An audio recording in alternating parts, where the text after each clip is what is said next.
et bienvenue dans la chaîne Mathématiques Sciences. Aujourd'hui je vais présenter et expliquer une nouvelle vidéo, petite vidéo donc en mathématiques pour le troisième, dans laquelle ici nous allons parler de diagramme en boîte ou bien de diagramme en moustache. Alors du coup dans cette vidéo, comme je vous disais, on va parler donc des diagrammes à boîte ou bien des diagrammes en moustache, c'est la même chose. Alors ça c'est une thématique en général qu'on aborde en seconde avec le quartile, mais donc je voulais vous l'apporter quand même en troisième pour que vous ayez un petit peu une première vision si vous voulez de cela. Alors en seconde, ne vous inquiétez pas, vous referez à nouveau tout ce que je viens de vous dire, c'est-à-dire au niveau des quartiles et des diagrammes en boîte, vous serez amené à nouveau à les utiliser. Mais là donc je vous en parle encore à nouveau parce que il faut que vous soyez un petit peu en avance, ok? Et je en parle notamment pour ceux qui aiment les sciences ou bien qui font option sciences dans mon collège, et ça peut éventuellement vous aider. Alors donc là dans chaque diagramme, on nous demande de lire en fait la moyenne, on nous demande de lire la moyenne, la médiane, les quartiles ainsi que l'étendue. Donc là nous allons faire cela. Mais avant donc, je m'aimerais vous rappeler, sur un diagramme en boîte, qu'est-ce qu'il y a?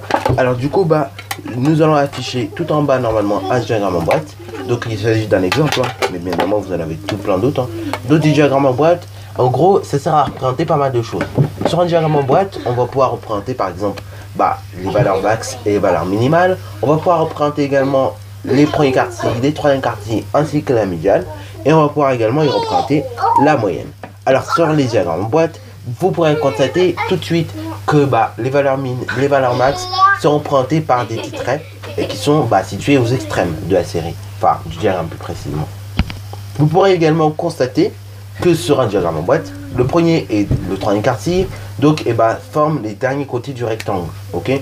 Donc le premier quartile c'est le tout premier côté du rectangle en fait, donc le côté gauche du rectangle, tandis que le troisième quartile ça correspond au troisième côté du rectangle, ok? Donc tout à droite.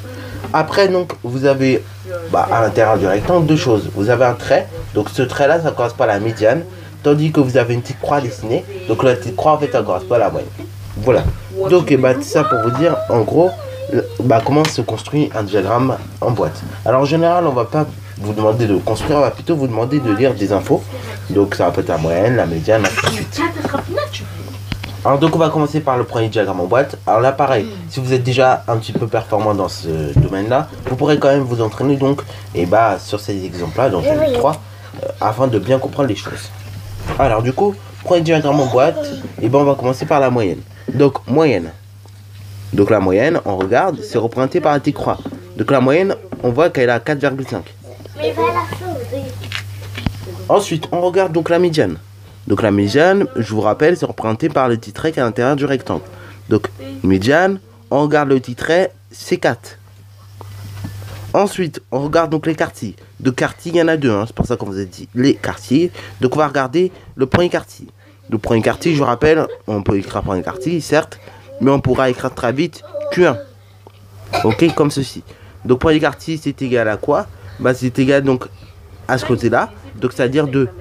Tandis que le troisième quartile, donc qu'on peut noter Q3.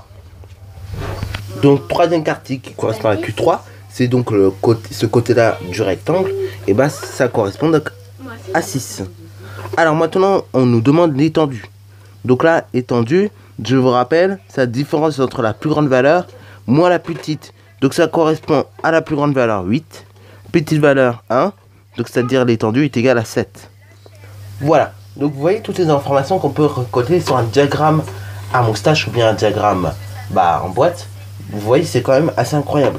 Et donc ça, vous verrez ça plutôt l'année prochaine à récolter des informations comme ceci. Alors on peut vous donner des situations. Là, je vous ai mis ça comme ça, mais on peut vous donner, dans le cadre des situations, pareil, vous demander un certain nombre de choses comme on l'a fait ici. Bon, alors, du coup, on va s'intéresser au deuxième diagramme à boîte. Donc du coup on va pareil lire un certain nombre d'informations. Donc on va commencer par la moyenne. Donc la moyenne sur le second diagramme en boîte, on regarde, c'est pareil, toujours la petite croix.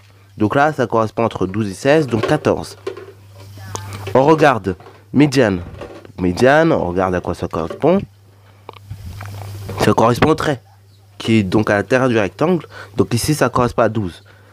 Premier quartile, donc regardons Q1, c'est égal donc à 8.